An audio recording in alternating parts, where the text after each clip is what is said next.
Hello everyone, as you know we have started a series of master cadre previous year exams on YouTube and आज के lecture में हम लोग discuss करने वाले हैं मास्टर केडर 2017 के जो फिजिकल केमिस्ट्री पार्ट के क्वेश्चन हैं उनको। तो फिजिकल केमिस्ट्री पार्ट अगर मैं 2017 के एग्ज़ाम की बात करूँ तो इस एग्ज़ाम में हर सब्जेक्ट में से 75 क्वेश्चंस थे। तो ये वो वाला पेपर है जिसमें 75 क्वेश्चंस थे। तो 75 के according around 25 questions will be of the physical chemistry part. तो हमारे पास जो टोटल नंबर ऑफ चैप्टर्स है फिजिकल में वो 13 है, 13 या you can say 12 because chemical bonding भी फिजिकल वाले पार्ट में दिया हुआ बट एक्चुअली वो इनऑर्गेनिक में आता है। तो उसको मिला के वी हैव 12 चैप्टर, उसको इंक्लूड करके वी हैव 13। तो उसमें से अगर 25 मार्क्स का एग्जाम आना है तो हर चैप्टर की वेटेज 1 और 2 मार्क्स की रहती है। बाकी थर्मो और इक्विलिब्रियम जैसे टॉपिक्स ऐसे होते हैं जिनका वेटेज थोड़ा ज़्यादा रहता है। So discussing about the question, the first question I will attach the question paper in the description box below. तो वहाँ से आप क्वेश्चन पेपर डाउनलोड करके then you can match your answers. Okay, so that's why I am not writing the statement here because you can download the question paper. तो उसमें हमारे पास सबसे पहला क्वेश्चन क्या है, we have question number 11 that is law of reciprocal proportion can be use to determine. Reciprocal proportion क्या determine करने के लिए यूज होता है। तो आपको पता है कि रेसिप्रोकल प्रपोर्शन के लिए क्या होता है कि जैसे उसमें वो वाला केस है कि दो एलिमेंट्स जैसे नाइट्रोजन और ऑक्सीजन एक दूसरे के साथ कंबाइन कर सकते हैं in the whole number ratio by mass. मतलब N2O भी बन सकता है, NO2 भी बन सकता है, N2O4 भी बन सकता है, NO3 भी बन सकता है। तो ये वाला केस है।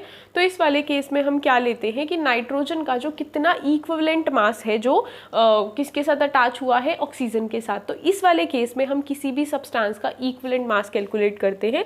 सो 11th का आंसर आएगा law of reciprocal proportion is use to calculate the value of equivalent mass. उसके बाद नेक्स्ट है हमारे पास 12th नंबर पे we have is what will be the number of moles of O2 in 1 liter of the air containing 21% of oxygen by volume under standard condition। तो इसमें क्या बोला हुआ है, पहले तो ये बोला हुआ है कि 21% जो हमारे पास O2 by वॉल्यूम वाला सॉल्यूशन है, ठीक है। तो 21% वॉल्यूम का मतलब क्या है, 21% oxygen in 21 ml oxygen in 100 ml of solution. यही होता है बाय वॉल्यूम वाला जो सॉल्यूशन है उसका मतलब यही होता है। इसका मतलब 210 ml जो होगा ऑक्सीजन वो हमारे पास किस में होगा, 1 लीटर ऑफ सॉल्यूशन में, ठीक है। तो मतलब 1000 ml में होगा। ऑब्वियसली मैंने 10 से मल्टीप्लाई कर दिया, 1000 ml का मतलब 1 litre. So I have 210 ml oxygen in 1 litre of solution. तो हमें निकालना है, मोल्स में कन्वर्ट करना है बस इसको। तो देखो सीधी सी बात है कि हमें पता है 224 मोल कंसेप्ट के अकॉर्डिंग 22400 जब ml होता है देन वी हैव क्या है हमारे पास, जैसे कि होता है ना 22.4 लीटर में कितने मोल्स होते हैं, 1 मोल। अगर मुझे इसको क्या करना हो ml में कन्वर्ट करना हो, सो दैट विल बी 22400 ml में 1 मोल होता है। सो 22400 ml में वी हैव 1 मोल। तो 1 ml में हमारे पास कितना होगा, वी विल हैव 1 बाई 22400 और हमें निकालना है किसके लिए, 210 ml के लिए। तो 210 के लिए आप क्या कर दोगे, इसको 210 से मल्टीप्लाई कर दोगे and you will get your final answer as 0.0093 moles. So the final answer to this question की 21% ऑक्सीजन बाय वॉल्यूम है तो उसका 1 लीटर में कितना मोल होगा, सो that will B 0.0093 moles. Okay, next question is the lightest particle is. तो इसका simple सा आंसर है क्योंकि इलेक्ट्रॉन का मास सबसे कम होता है। तो 13 क्वेश्चन का आंसर है लाइटेस्ट जो पार्टिकल है वो कौन सा है, दैट इज इलेक्ट्रॉन। डन। उसके बाद हमारे पास नेक्स्ट क्वेश्चन है 14th question we have, just a minute. Okay, so 14th question में हमारे पास क्या वेव नंबर लाइन निकालना है जिसका फ्रीक्वेंसी कितना गिवन है। 14th क्वेश्चन में हमें फ्रीक्वेंसी गिवन है 5 × 10⁻16 साइकिल्स पर सेकेंड, ठीक है। तो you have to calculate wave number. हमें पता है क्या फॉर्मूला होता है, nu is equal to c by lambda. तो 1 बाय लैम्डा किसके इक्वल होता है, न्यू बार के ना। So c by nu bar, we have to calculate nu bar, so that will be frequency by c. Frequency कितनी given है, 5 × 10⁻16 second inverse और सी कितना होता है, 3 × 10⁸ मीटर पर सेकेंड। सो इसको कट करेंगे तो 1.66 आ जाएगा। The final answer will be 1.66 × 10⁸ metre per second. Okay, so that's the case. उसके बाद नेक्स्ट है हमारे पास क्या, that is given in not metre per second inverse, it will be metre inverse, क्योंकि वेव नंबर के यूनिट मीटर इनवर्स होते हैं. उसके बाद नेक्स्ट क्वेश्चन है हमारे पास. अगला क्वेश्चन जो है वो ऑर्गेनिक इनऑर्गेनिक केमिस्ट्री का है. उससे नेक्स्ट है विच ऑफ द फॉलोइंग, ये भी आपका डायपोल मोमेंट का क्वेश्चन ऑर्गेनिक का है, इनऑर्गेनिक का. उसके बाद 17 नंबर पे for a reaction to be spontaneous at all temperature. तो आपको पता होना चाहिए रिएक्शन के स्पॉन्टेनिटी के कंडीशन क्या होते हैं. डेल्टा एच लेस देन 0 होना चाहिए, डेल्टा जी जो है वो भी लेस देन 0 होना चाहिए, और डेल्टा एस जो है वो ग्रेटर देन 0 होना चाहिए. तो यहाँ पे बोला हुआ है कि कंडीशंस बतानी है. तो कंडीशन क्या है, delta H and delta G should be negative. So A option is the correct answer कि for the reaction to be spontaneous at all the temperature delta G and delta H should be negative. उसके बाद 18th question is a like definition based question. It is just ask the heat capacity, heat content of a system is called. तो heat content पूछा हुआ है कि क्या होता है किसी भी सिस्टम का. तो किसी भी सिस्टम का जो heat content होता है that is equal to एनाथैल्पी. उसके बाद 19th नंबर पे हमारे पास क्या है, the inversion of cane sugar is represented by. Cane sugar का इन्वर्जन का रिएक्शन दिया हुआ है. ये हमारे पास एक लिस्ट ऑफ रिएक्शंस रहती हैं जो आपको याद रखनी है कि कौन सी वाली जीरो ऑर्डर है, कौन सी फर्स्ट ऑर्डर है, because order is experimentally determined quantity. So you can not just calculate it in the exam, ये आपको पता होना चाहिए. सो जो ये वाला इन्वर्जन ऑफ केन शुगर है ये 2 बार मास्टर कैडेट के एग्जाम में आया हुआ, और इसके बारे में क्या है, this is a pseudo unimolecular reaction. This is pseudo unimolecular reaction. Okay, that's the case about the 19th question. उसके बाद 20th question है chemical kinetics का. Okay, so in the 20th question rate law दिया हुआ है for a reaction between A and B. The rate law is given as 20th question में rate law में directly given है that is equal to K A की power it's N, yes, and B की power M.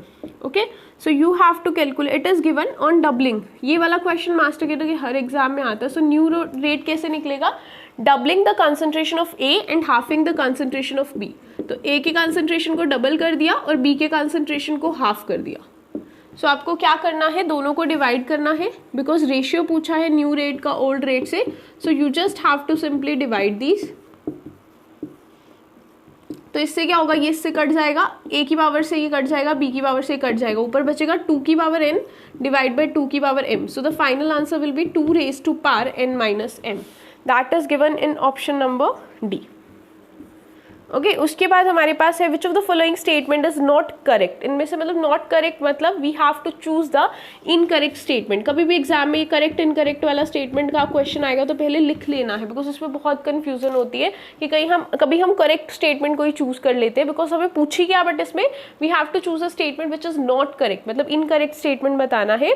तो incorrect statement में हमारे पास क्या है, फिजियोस ऑप्शन जो है due to van der Waals forces की वजह से होती है, दैट इज करेक्ट. जो कैमियोज ऑप्शन है वो हाई टेम्परेचर और लो प्रेशर पे डिक्रीज करती है. हाई टेम्परेचर पे कैमियोज ऑप्शन जो है वो डिक्रीज करती है, लेकिन लो प्रेशर पे ऐसा नहीं है. So it is B is incorrect. अगर सी की बात करी जाए, फिजियोस option is physical, it's option is reversible, that is correct. And next we have is कि absorption for a chemical absorption is generally greater than. Yes, absorption energy जो होती है केमिकल एब्जॉर्प्शन की ज़्यादा होती है. फिजियोस ऑप्शन की 5 से 20 के रेंज में लाया करती है, कैमियोस ऑप्शन की 50 से 200 की रेंज में लाया करती है. So D option is also correct. तो हमें इनकरेक्ट स्टेटमेंट चूज करनी थी, that is given in option number B. Okay, next we have is 22nd question. Gelatin solution is not precipitated by adding NaCl solution. ये एक memory based part है that you have to memorise कि gelatin solution है जो उसको precipitate नहीं होता NaCl solution को डाल के. क्यों? क्योंकि इसका आंसर है क्योंकि जेलेटिन जो है वो एक is enveloped by a water layer. Every gelatin particle is enveloped by a water layer. ये हमने क्लास में डिस्कस किया हुआ है. ये इसके पीछे एक पूरा लॉजिक है कि क्यों नहीं वो कब होगा, कोएगुलेट कब होगा या प्रेसिपिटेट कब होगा, जब ऑपोजिट चार्जेस जो है वो एक दूसरे के पास आएंगे और वो कोएगुलेट हो जाएगा. बट इन दिस केस जब हम NaCl सॉल्यूशन डाल देते हैं तो वाटर की उसके आसपास लेयर बन जाती है और उसमें कोएगुलेशन या प्रेसिपिटेशन नहीं होता है. So C option is correct answer, जिसमें ये लिखा हुआ है every gelatin particle is enveloped by a water layer. Okay, next 23rd question is also memory based. Master kit का बहुत सारा पार्ट मेमोरी बेस्ड रहता है. 23rd क्वेश्चन में we have is an example of Frenkel defect is, तो AGBR जो हमें दिया हुआ है that is an example that shows both Schottky and Frenkel defect and that is the example of a Frenkel defect. So the answer to this question is AGBR shows the Frenkel defect. Next we have a numerical. Just a minute, I'll erase this. Okay, so the next question is 24th question. 24th में क्या है हमारे पास? A metal has FCC crystal structure, मतलब Z का value कितना है 4. The length of the unit cell is 404 picometer. So we will convert it into, क्योंकि picometre है और हमें सेंटीमीटर में कन्वर्ट करना पड़ेगा, तो आपको पता है कि पिकोमीटर को ये मीटर में कर लिया एंड देन सेंटीमीटर में करने के लिए 100, मतलब basically it is 404 multiply by 10 की पावर -10. डन. उसके बाद है हमारे पास आगे क्या गिवन है? मोलर मास निकालना है. डेंसिटी गिवन है 2.72 gram per centimetre cube. Okay, so that is the case we have to calculate the molar mass. तो फॉर्मूला क्या है मोलर मास के लिए? That is the formula density into Na into A cube divide by Z. So density is equal to 2.72 gram per centimetre cube. Na is 6 into 10⁻23. क्योंकि यहाँ पे options में बहुत ज़्यादा डिफरेंस है, 1, 7, 17, 27. सो हम यहाँ पे थोड़ी सी शॉर्ट ट्रिक अप्लाई कर सकते हैं. इनफैक्ट आप इसको कैसे लिख सकते हो? आप इसको 4 into 10⁻2 into 10⁻−10. So you can write it down as 4 into 10⁻−8. So 4 into 10⁻−8 का cube divide by Z is 4. So on solving you can solve it as, इसको कैसे कर लोगे? 2.72 इंटू 6 डिवाइड बाई 4 इंटू 10⁻23 और 24 -1. So that will be 3, 2 and that is 1.36. और आप इसको जब मल्टीप्लाई करोगे देन यू हैव, यहाँ से 2.72 6, अच्छा 4 का क्यूब था ना, इधर 4 का क्यूब भी तो है. सो दैट इज 4 का cube 64. When you will solve this you will get it somewhere around 26 point something, तो that will be 27 gram per मोल. तो यहाँ पे क्योंकि इस केस में हमारे पास ऑप्शंस में बहुत ज़्यादा डिफरेंस है, तो हम शॉर्ट ट्रिक लगा सकते हैं. हम 6.022 को 6 इंटू 10⁻23 लिख सकते हैं और इसको हम 4 लिख सकते हैं. 404 इंटू 10⁻−10 को हम 4 इंटू 10⁻−8 लिख सकते हैं. Okay, so that is the case. So the answer will be 27 gram per mole. Next we have is 25 question. 25th question में हमारे पास क्या है? अ 6.90 मोलर. मोलारिटी गिवन है कितना? 6.90. KOH सॉल्यूशन है और उसका 30% mass in water content 30% by mass. 30% by mass solution है, ठीक है. और आपको डेंसिटी निकालना है इसका. तो डेंसिटी के लिए हमें पता है किसके इक्वल होता है? मास बाय वॉल्यूम के, ठीक है. तो हम अगर मास निकाल लेंगे और वॉल्यूम निकाल लेंगे तो डेंसिटी निकल जाएगा. मोलारिटी गिवन है और 30% बाय मास. तो हम कैसे कर सकते हैं? देखो इसमें we can solve it as 30% by mass का मतलब क्या है? 30 gram of KOH in 100 gram of water. यही हुआ 30% बाय मास का मतलब, ठीक है. तो अब हमें क्या करना है? अब हमें 30 ग्राम दिया हुआ है ना, हम फॉर्मूला लगाएंगे. Molarity is equal to given mass divide by molar mass into volume. Into volume अगर हम लीटर्स में ml में ले रहे हैं तो 1000 आ जाएगा. तो आपको यहाँ से क्या करनी है? It is 6.90. मास हमने ले लिया 30.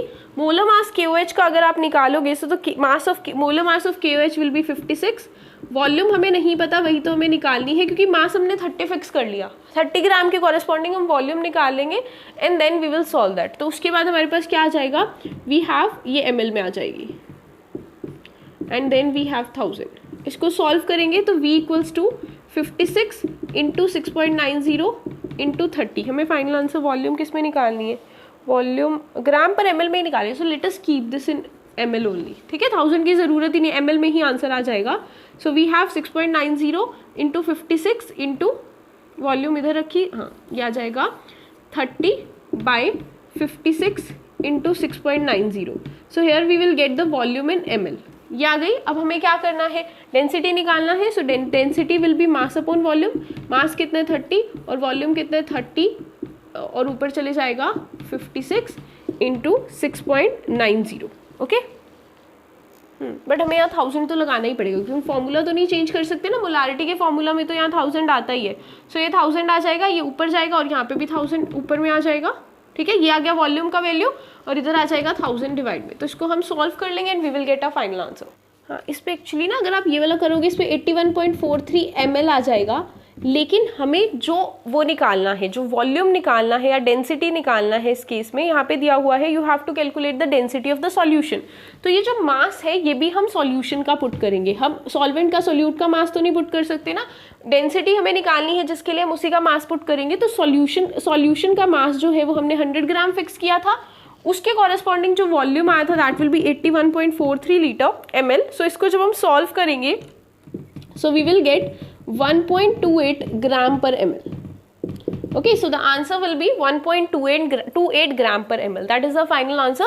So ये हमारे पास एक क्वेश्चन है जिसमें आपको क्या करना है, अगर डेंसिटी निकालनी है तो उसके लिए mass of solution, volume of solution चाहिए। तो हमने खुद से लेट कर लिया कि हम कंसीडर करके चलते कि चलो 100 ही ग्राम है, तो 100 ग्राम सॉल्यूशन में, यहाँ पे 100 ग्राम जो सॉल्यूशन, हाँ सॉल्यूशन के 100 ग्राम में हमारे पास क्या आने वाला था, 30 ग्राम KOH आने वाला था। तो हमने उसके कॉरेस्पॉन्डिंग वॉल्यूम निकाल लिया और फिर उसके बाद हमने क्या किया, यहाँ पे जो है वॉल्यूम लिया सॉल्यूशन का, मास लिया सॉल्यूशन का, उसको सब्स्टिट्यूट करके we got a final answer. Okay, next we have is a memory based question, the liquid pair of benzene and toluene shows. So यहाँ पे देखो ये जो क्वेश्चन है ये टोटली मेमोरी बेस्ड है, बिकॉज हमारे पास एक लिस्ट है जिसमें हमें पता है which shows positive deviation, which shows negative deviation and which solution do not show any kind of deviation. तो यहाँ पे लिखा हो liquid pair of benzene and toluene shows, so it will be it shows practically no deviation. ये जो होते हैं benzene और टोलीन का सॉल्यूशन ये फॉलो करता है रोल्स लॉ को, so it shows no deviation. So the answer will be C, that toluene and benzene का solution practically do not show any deviation from Raoult's law. And ये जो questions है positive negative deviation वाले, these are asked in the every exam of master cadre, so better it will be that you memorize all the examples because these are asked in every exam. Okay, so next जो हमारे पास question है physical chemistry वाले part का, that is 28th question, normal hydrogen electrode has been assigned a potential of। so 28th question तो हमारे पास क्या है, हमें पता है कि स्टैंडर्ड हाइड्रोजन इलेक्ट्रोड को हम रेफरेंस स्टैंडर्ड इलेक्ट्रोड की तरह कंसीडर करते हैं और उसका जो पोटेंशियल हम लेते हैं वो 0 वोल्ट लेते हैं। So this is a reference that we have considered कि स्टैंडर्ड हाइड्रोजन इलेक्ट्रोड का, तभी यहाँ पे असाइंड वर्ड यूज किया हुआ है कि हमने असाइन करा है कि SHG का जो वोल्ट पोटेंशियल होगा that will B 0 volt. Okay, next question is a gas will approach ideal behaviour eight. कोई भी गैस आइडियल बिहेवियर कौन से कंडीशन पे शो करती है, तो कोई भी गैस जो है वो आइडियल कंडीशन जो शो करती है वो शो करती है लो प्रेशर और हाई टेम्परेचर कंडीशन पे। बिकॉज अगर प्रेशर लो होगा और हाई टेम्परेचर होगा तो हम कंसीडर कर सकते हैं कि पार्टिकल्स के बीच में जो इंटरमोलिकुलर फोर्सेस है वो ऑलमोस्ट नेग्लिजिबल है। तो इसलिए जो लो प्रेशर हाई टेम्परेचर पे जो गैस है हम वो बोलते हैं कि वो आइडियल बिहेवियर को शो करती है। Okay, next we have is 30th question. Okay, wait a minute. 30th question में हमारे पास क्या है, volume occupied by 5 gram of acetylene gas at 50 degree Celsius and 740 mm of pressure is. तो हमें मास दिया हुआ है, गिवन मास दिया हुआ है, that is mass is equal to 5 gram और टेम्परेचर दिया हुआ है दैट इज 50 डिग्री सेल्सियस। तो 50 plus 273 that will B 323 kelvin. उसके बाद हमें दिया हुआ है प्रेशर, हमें एटमॉस्फेयर में कन्वर्ट करना पड़ेगा इसको। सो 740 को 780 से डिवाइड कर देंगे, सो दैट विल बिकम 1 एटमॉस्फेयर। तो ये 740/7 तो आप इसको लिख सकते हो 74/78। 2 के टेबल पे कट करोगे it will be 37/39। So that will be that is the value of pressure. You have to calculate the volume. तो वॉल्यूम हमें निकालनी है, तो वॉल्यूम के लिए हमारे पास फॉर्मूला ऑब्वियसली हम आइडियल गैस इक्वेशन लगाएंगे, PV is equal to NRT। So V किसके इक्वल होगा, that will be NRT by P। तो नंबर ऑफ मोल्स हमें नहीं पता बट हम निकाल सकते हैं given mass by molar mass. What is the molar mass of acetylene, acetylene का फॉर्मूला हमारे पास क्या होता है C2H2। तो उसके अकॉर्डिंग जो मोलर मास हमारा आएगा दैट विल बी 24 इसके लिए प्लस 2 इसके लिए। So the molar mass of acetylene will be 26। Okay, so substituting in the formula, given mass is 5, molar mass is 26 gram per मोल। तो R किसके इक्वल है, R इज 0.0821 लीटर एटमॉस्फेयर पर kelvin पर मोल।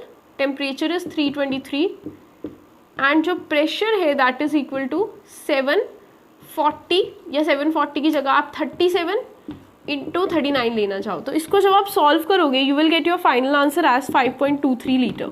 तो इसका आंसर क्या आ जाएगा 5.23 लीटर। देखो यूनिट ग्राम से ग्राम कट गया, इसके यूनिट होते हैं लीटर एटमॉस्फेयर पर केल्विन पर मोल। तो केल्विन इसके यूनिट से कट जाएगा, जो एटमॉस्फेयर है वो प्रेशर का आएगा, मोल से मोल कट जाएगा, so the final answer we will get in litre. So make sure whenever you are solving a question of physical chemistry so you always have to write down the units, क्योंकि हो सकता है ये ml में पूछा होता तो फिर 1000 से मल्टीप्लाई करना पड़ता। सो हमेशा you have to unit write the units along with. Okay, next we have is a question, which of the following factors will favor the reverse reaction in a chemical equilibrium। तो लीच-एटलियस principle का question है। लीच-एटलियस principle का question भी almost हर बारी exam में पूछा जाता है। Okay, so next we have is question number 31 according to this paper. 31 question में हमारे पास क्या है कि जो volume which of the following will be reverse. Reverse किस में फेवर होगा, तो हमें पता है कोई भी जनरल रिएक्शन आप ले सकते हो। तो इसमें हमें पता है कि अगर प्रोडक्ट की कंसंट्रेशन बढ़ती है, अगर हम प्रोडक्ट की कंसंट्रेशन बढ़ाते हैं तो रिएक्शन उस डायरेक्शन में शिफ्ट करता है जिधर प्रोडक्शन की कंसंट्रेशन कम होती है, मतलब रिवर्स डायरेक्शन में, बैकवर्ड डायरेक्शन में। तो अगर बैकवर्ड में जाना है तो प्रोडक्ट की कंसंट्रेशन बढ़ानी पड़ेगी। That is given in option number B कि टू इंक्रीज रिवर्स रिएक्शन के लिए increase the concentration of product. Okay, 32nd question हमारे पास क्या है, theory of active mass indicates that rate of a reaction is directly proportional to. हमें पता है कि वहाँ पे थ्योरी ऑफ एक्टिव मास कहती है rate is directly proportional to concentration of reactants raise to power their stoichiometry. तो मतलब बेसिकली आ जाएगा concentration of reactants, that is given in option number C. उसके बाद है 33rd question. In 33rd question we have which of the following molecule will show a pure rotational spectra. हमारे पास question दिया हुआ है H2CO, NH4Cl that is in solid state and H2O that is in liquid state। तो rotational spectra active होने के लिए दो कंडीशंस होती है। पहली बात तो मॉलिक्यूल को गैसियस स्टेट में होना पड़ेगा, तो वहीं से ये दो ऑप्शंस कट हो गए। Molecule will show rotational spectra if and only if it is in the gaseous state. अगर वो सॉलिड और लिक्विड में होगा तो उसकी रोटेशन इतनी फास्ट होगी कि जो मशीन है वो उसको डिटेक्ट नहीं कर पाती है। सो सॉलिड और लिक्विड तो नहीं शो करेंगे। H2 और CO की अगर बात करी जाए तो H2 is this and carbon monoxide is this. ठीक है, तो अब दूसरा कंडीशन होता है कि मॉलिक्यूल में डायपोल मूवमेंट होना चाहिए तब वो एक्टिव होगा। तो डायपोल मूवमेंट तो इसमें नहीं है, ये वाला कंडीशन सेटिस्फाई कर रहा है क्योंकि ना ये सॉलिड है ना ये लिक्विड है और इस पर कुछ ना ये सॉलिड है ना ये लिक्विड है। इसका मतलब ये गैसियस स्टेट में प्रेजेंट है, बिकॉज सॉलिड लिक्विड वालों की तो उन्होंने साथ में दी ही हुई थी। उसके बाद इसमें डायपोल मूवमेंट भी प्रेजेंट है। So that's the reason this is the molecule which will show pure rotational spectra. Okay, so I think that's all about the questions जो हैं इसके। हाँ, फिजिकल केमिस्ट्री पार्ट के बस यही क्वेश्चंस है, बाकी नीचे आपको ऑर्गेनिक इनऑर्गेनिक के क्वेश्चंस मिल जाएंगे। This is actually set D. I haven't mentioned it earlier in this beginning but I will attach the question paper below. So अगर आपके पास कोई और सेट होगा भी तो आप इसको डाउनलोड करके वहाँ से आंसर्स मैच कर सकते हो। बाकी इसी पेपर के ऑर्गेनिक और जो इनऑर्गेनिक वाला पार्ट है that you will find on other videos on our channel. Okay, so you can check out the playlist for the master GATE exam. Okay, so that's all for this paper. Thank you for watching.